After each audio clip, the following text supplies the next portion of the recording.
E aí, esse aqui é o Sobre a Escrita e hoje eu vou falar sobre essa belíssima obra da Ayn Rand que se chama A Revolta de Atlas. É uma história que fala principalmente sobre como um país lida com um governo extremamente populista que só foca no bem-estar social sem se importar para o resto dos porquês. E eu acho que esse é um tópico extremamente moderno para o nosso momento, porque quando você lê esse livro você consegue fazer ligações com o nosso presente. E é fantástico isso, porque essa obra foi escrita há mais de 60 anos atrás e continua sendo extremamente moderna. Fala aí, esse é o Sobre a Escrita, eu sou o Luan e eu gosto de trazer aqui temas que podem fazer sua mente expandir na ideia de que a gente consiga escrever melhor. Nada melhor do que trazer outros autores aqui para a gente analisar eles e entender quais são suas motivações, o que levaram eles a produzir, como eles produzirem, até mesmo destrinchar sua obra de um modo que a gente possa utilizar as ferramentas que eles utilizaram na produção de seus livros para os nossos livros. Se você gosta desse tipo de conteúdo, já se inscreve aí, deixa o like no vídeo e vamos à análise desse livro aqui. Eu vou começar falando sobre a Ayn Rand. A Ayn Rand é uma ateia, pessoa extremamente individualista, que nasceu num lugar nada menos peculiar do que a União Soviética. Antes de ser União Soviética. Ela nasceu na época que a União Soviética estava começando a passar pela revolta dos bolcheviques, que tornou, a Rússia na União Soviética, como a gente conheceu ela durante os últimos dezenas de anos. E a história da Ayn Rand é fantástica porque ela não é melhor do que ninguém para falar sobre esse tipo de tema, porque ela viveu na pele isso. Então, eu acredito que ela nasceu em Stalingrado, se eu não estou errado, e durante um tempo da vida dela, ela pegou a época de 1914, mais ou menos, que foi quando começou a surgir o regime bolchevique, que tem o lance do Lenin e o outro rapaz lá, que eles trouxeram, implementaram, foram caçar o pessoal rico e tudo mais. E nessa época, a Ayn Rand tinha ido morar nos Estados Unidos para estudar lá, voltou para a Rússia, estava começando a rolar essa revolução, e ela decidiu fazer o seguinte: fez as malinhas dela, pegou e foi embora do país e ficou vivendo nos Estados Unidos até o fim de sua vida. O interessante é que ela viveu na pele o problema que trouxe essa mudança de regime na Rússia. O pai dela teve seu comércio tomado por força pelo Estado em si para ter toda essa questão de bem-estar social, da divisão do Estado sobre as coisas que eram produzidas. Tudo é do povo, tudo tem que ser dividido igualmente, de modo igualitário e pipipi papapá. Agora, qual o problema disso? Vamos lá. Ela vai tratar isso nessa obra de um modo fantástico. A gente tem que prestar atenção como é que o autor trata a obra e como ele retrata um assunto. E isso é fantástico porque é o seguinte: ela vivia na época, ela teve esse contraste de sair da Rússia Soviética, começo da Rússia Soviética, para os Estados Unidos, e lá nos Estados Unidos eles trabalhavam de outra forma. Existia um extremo liberalismo e um extremo individualismo da pessoa. Cada um tinha sua oportunidade igual aos outros e cada um ia correr atrás do seu, para poder fazer o seu nome, digamos assim. Para quem quiser ser leitor, coisas do tipo, é sempre bom a gente entender um pouco da língua de quem produziu o livro, Por exemplo, ela escreveu esse livro em inglês e a tradução que a gente tem é ligeiramente diferente de uma tradução, digamos, direta, No inglês, isso aqui não se chama A Revolta de Atlas, mas sim Atlas Shrugged. Que é esse Atlas? Atlas é, sem dúvida alguma, uma menção ao Titã da cultura grega, que é o titã que segura o mundo nas costas. Isso é uma mensagem simbólica para representar quem? As pessoas que fazem as engrenagens do mundo se moverem. São os empresários, as pessoas que são comerciantes, que eles fazem o mundo andar. E essa obra nada mais é do que um ode a essas pessoas. Porque na visão dela não há avanço da sociedade como um todo se não houver espaço para que essas pessoas sejam livres para poder produzir o melhor que elas podem produzir. E aqui a questão da tradução direta, que a gente vai algo para como A Revolta de Atlas. A diferença é a seguinte: quando você tem o Atlas Shrugged é isso, esse ato que dá de ombros. A ideia do dar de ombros é como se o Titã Atlas fizesse se perceber a sua existência para as pessoas que ele sustenta. E o que é basicamente o que acontece nesse livro. Nesse livro não, nos 3 livros desse tema, no qual agora eu estou passando à frente sobre o tema do livro, que é isso. É como se os empresários entrassem em greve. E aí os empresários entram em greve fazendo perceber a existência deles para o resto da sociedade. Eles dizem, basicamente, chega, já que vocês não valorizam a gente vai mostrar para vocês a diferença que existe no mundo sem a gente. De um modo muito simplificado. Uma curiosidade solta aqui, eu não sei se vocês gostam de jogos, mas tem um jogo que o pessoal fala que foi meio baseado nesse jogo, que é BioShock. Que basicamente fala de uma cidade, né? O 1 e o 2 falam de uma cidade submergida. Não sei se eu lembro, Atlantis. Acho que não. Rupture é o nome da cidade. E aí eles têm meio que uma sociedade meio livre e tal, com as regras perfeitas para quem é capitalista, liberalista, etc. E acaba dando tudo errado. Que seria basicamente uma crítica ao livro aqui, mas não vamos nos perder nessas viagens e vamos voltar para cá. A história desse livro. Se você não quer spoilers, eu acho melhor você parar agora. Eu vou tentar dar o mínimo possível, mas vamos lá. Na história a gente é apresentado a protagonista, que é a Dani Taggart. Dani Taggart, da Taggart, eu não sei se eu estou falando certo, Taggart Transcontinental. Às vezes o inglês sai, negócio meio torto mesmo. E aí o que acontece?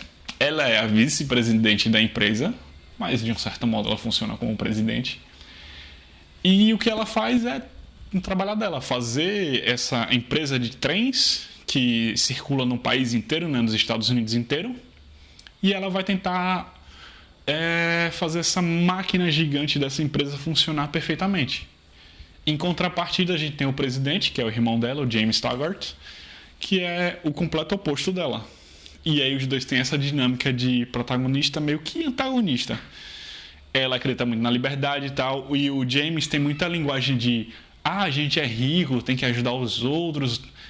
Aí a Dani sempre desafia ele, como é que a gente vai fazer isso sem meio que degradar o patrimônio deles, de certo modo, digamos assim. E tem essa luta, né, entre as pessoas que criam, produzem, que fazem as coisas andarem e quem é idealista, mas idealista puro, no sentido de ser até inocente do modo como eles pensam. Que acha que, por exemplo, a pessoa desse lado aqui vai entender que esse livro foi produzido, árvores foram cortadas, foi produzido o papel, depois alguém foi lá e imprimiu, enquanto o idealista acha que é direito dele. Esse livro existe, então pode ser meu. Não importa como ele foi feito, é mágica, digamos assim. Esquecem o que está por trás de toda a produção de cada um dos itens. E aí os dois meio que se embatem nisso. O que acontece na história é o seguinte, e como é que a autora faz ela se mover? Você tem os Estados Unidos inteiro, né? De certo modo, tem o mundo inteiro, mas o mundo inteiro não é relevante nesse cenário, que começa a girar mais para um lado socialista. Começam a abraçar cada vez mais essas causas sociais, né? Mas de um modo que eles veem isso para ficarem bonitos no papel. É aquela coisa. Nós somos extremamente ricos, temos que ajudar os outros, mas porque a gente é muito bom e as coisas físicas não são tão importantes.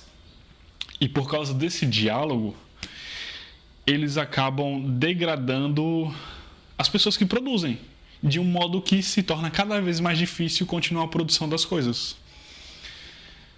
É até engraçado isso porque parece um absurdo, mas tem casos reais de que, por exemplo, na União Soviética, cientistas ou pessoas criativas traziam ideias para o governo, e esse caso existe, você pode pesquisar na internet depois para ver a veracidade dele, que um cara criou, tipo, eu vou citar um arado, eu não lembro exatamente o que era, que fazia com que a produção de legumes e vegetais fosse retirada do solo 5 vezes mais rápido.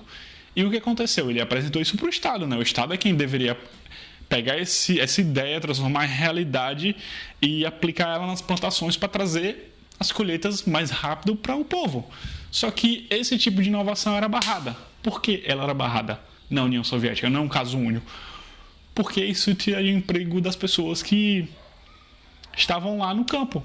Já que a colheita seria feita mais rápido, não ia precisar tantas pessoas. E é mais ou menos nessa linha do bem-estar social que esse livro caminha. De um lado vem essas pessoas tentando sufocar quem produz.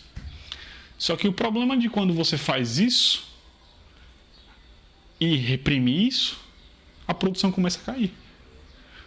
Porque nem tudo são flores nesse nosso universo. Você vai precisar de pessoas criativas que vão ter uma razão para criar isso aqui, não ser só simplesmente roubadas. Por exemplo, o caso da produção da União Soviética com a questão do barramento de coisas criativas que acelerariam o processo. É o mesmo que eu falar para você, por exemplo, o governo está proibindo o 5G, porque o 3G já é bom bastante. E se a gente colocar o 5G, vai tirar muita gente, muitas empresas que são precárias de funcionarem.